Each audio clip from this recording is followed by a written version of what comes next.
Good morning, everybody. So from madman to mathman essentially means that in order to make the right marketing investments, advertisers need to have strong analytics capabilities.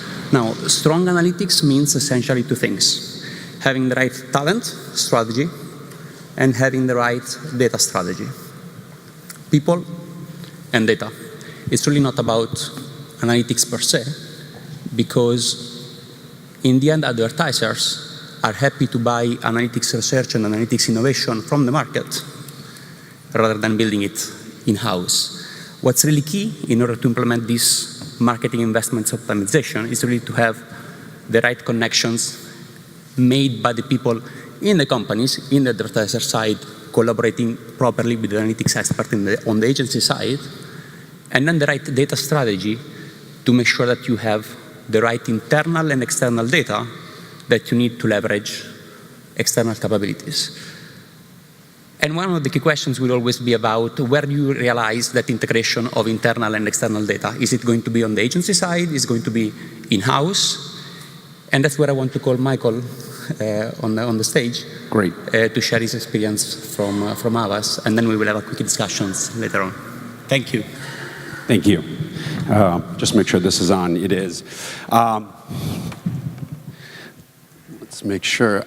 Yeah, so I am really glad to be here. Michael Kaushansky, Havas Media, and Havas Group, North America. Havas, as you know, is a global media and advertising network. So what I'm going to be talking to you about today is from madmen to mathmen and back again, although I would question if we're going all the way back, but I'm going to leave that for the Q&A. But I do want to talk about media math for just a little bit, just the scale of data itself. So big data, I know it's a cliche, but it is still very big business. And just to put it into context, in the US alone, $211 billion will be spent on media by advertisers in 2017. $76 billion will be spent in digital media alone, and that's up from $59 billion in 2015. Now, we estimate that advertisers will spend approximately $10 billion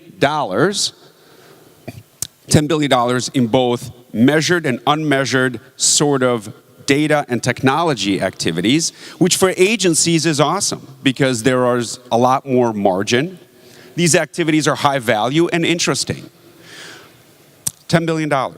But also for advertisers. So advertisers are also asking us for data and accountability, right?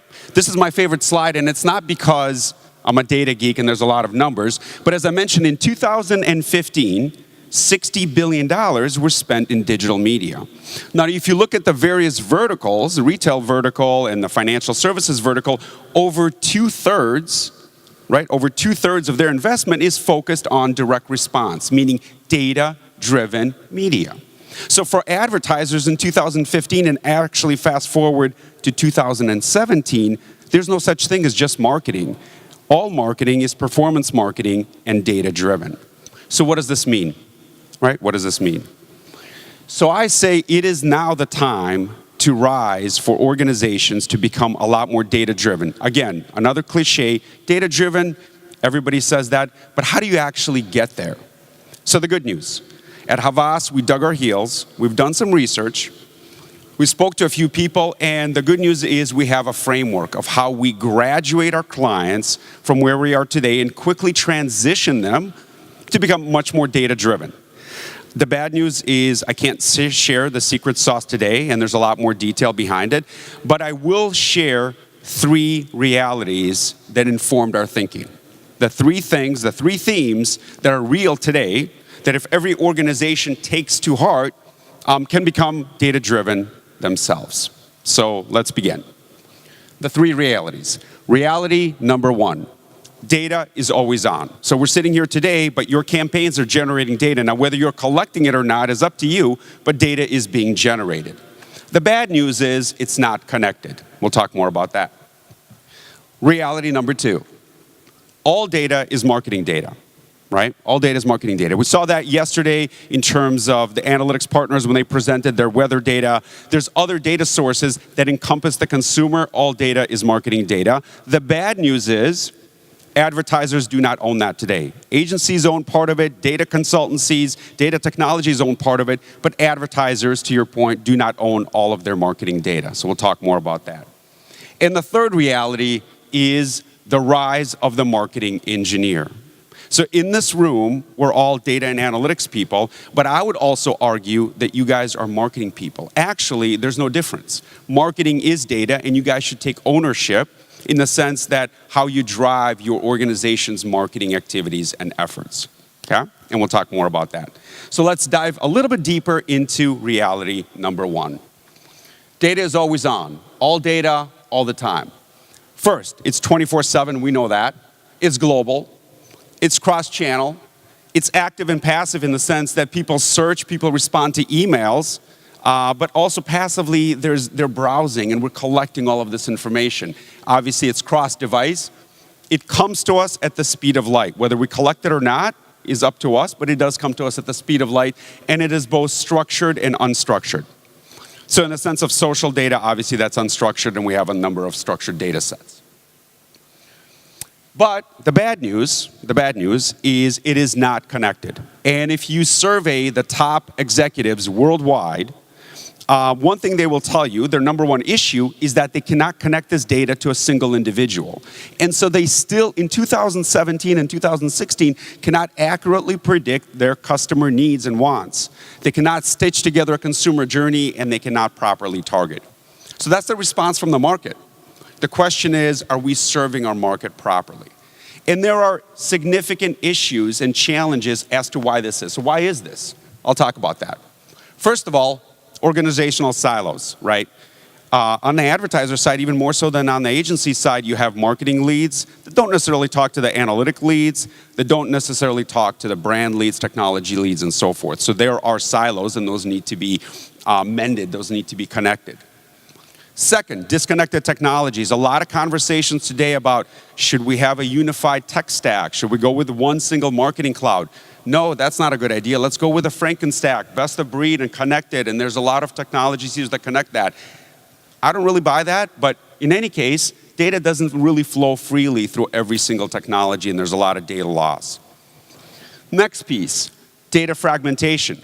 Now, it's not data accessibility, because even Facebook now and Google have opened up their data for modeling, for analysis. The issue is none of it is centered or centralized along the consumer, right? Yesterday, for those of you that were here at the hackathon, we weren't predicting user behavior. We were predicting, for example, in the case of Unilever, we were predicting aggregate search behavior. And that's not, the analysis was perfect. It's just the data didn't allow a consumer kind of centric approach, right? And all of this obviously leads to bad decisions, and some of the decisions are more intuitive and do not rely on data, which is bad news. So a few remedies, right? A few remedies. Again, I'm not going to give you the answer, but I'll give you a few remedies. So it's no longer about data accessibility. We know data is available. It's always on, comes to us really, really quick. But it is an issue around data management, right? First thing is, we know we need to master the digital consumer journey, right? Because every consumer starts digitally when they search for your brand. I mean, that's going to become more and more the theme today. We need consumer-centric technology. I don't need a single ID in the cloud. I don't know if that's consumer-centric or not, but I do need information around my consumer. So what does that look like? Quality versus quality. I do not need all the data. I don't need 2,000 elements associated with my consumer and then a cognitive engine to process that. I do need a few elements that tell me a lot more about who my consumer is, what they do, and how they behave. And we do need to align our data, we just heard that earlier, around some sort of a journey, right? So we need to understand how a consumer progresses. And then finally, it has to obviously connect your business objectives. And again, the business objective is not a unified ID in the cloud. The business objective is, how do I get my consumer to engage with my brand and transact? So, reality number one, data is always on. The bad news is it's not always connected. Reality number two.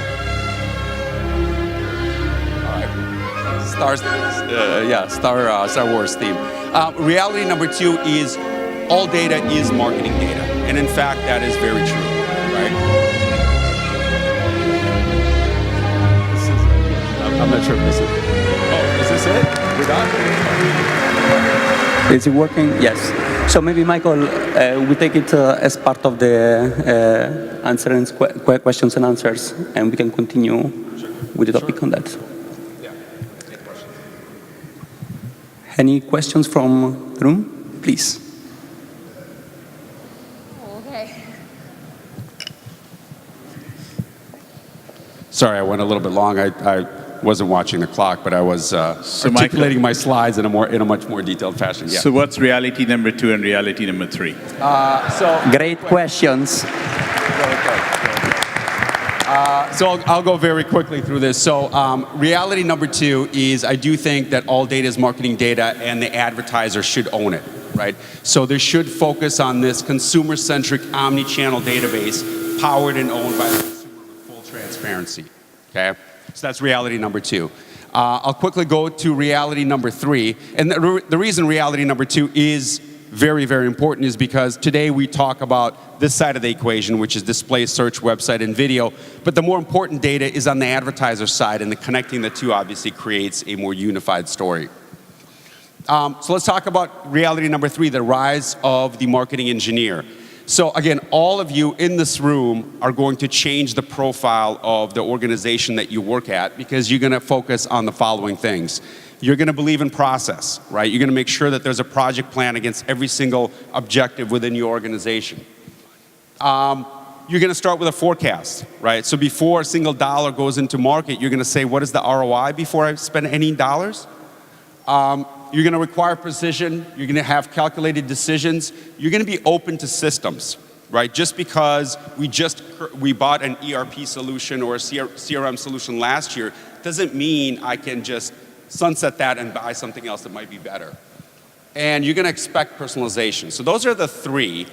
I have some recommendations around kind of where agencies should go and where advertisers should go, but I'll wait to see if there are any questions regarding the 3 realities, and then I'll close it out with some recommendations around both agencies, advertisers, and even data analysts. So we will talk more about this also tomorrow morning. Both Michael and myself will be in a breakout session if you have more questions. But I think we still have time for one more question in the room, if there is any.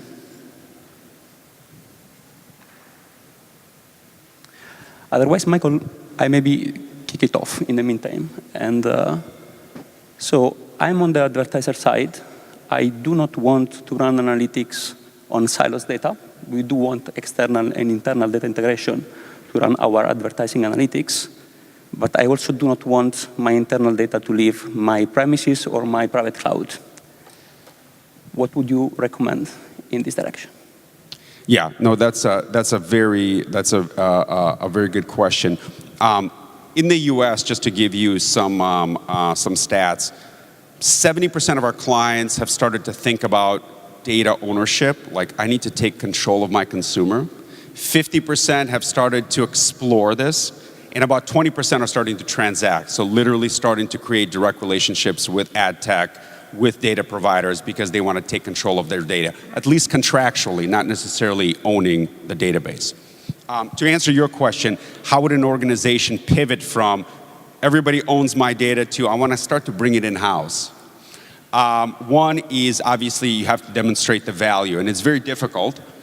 So you either use one of 2 ways. You either use existing case studies that you think have proven out ROI, or the second piece is you have to have a compelling reason and a roadmap that says every step of the way I will make sure that I validate and that my key stakeholders will buy into it, right? So roadmap is one way to do it, to make sure that everybody buys in a vision. And the other way is look at how our competitors are doing it, right? And they're maybe or maybe not winning market share, but they're doing it well. So that could be a good, would be my recommendation. Thank you. Any more questions? Actually, the time is up, so we will see you tomorrow morning if you want to join us for further follow-up discussions on this matter. Thank you very much.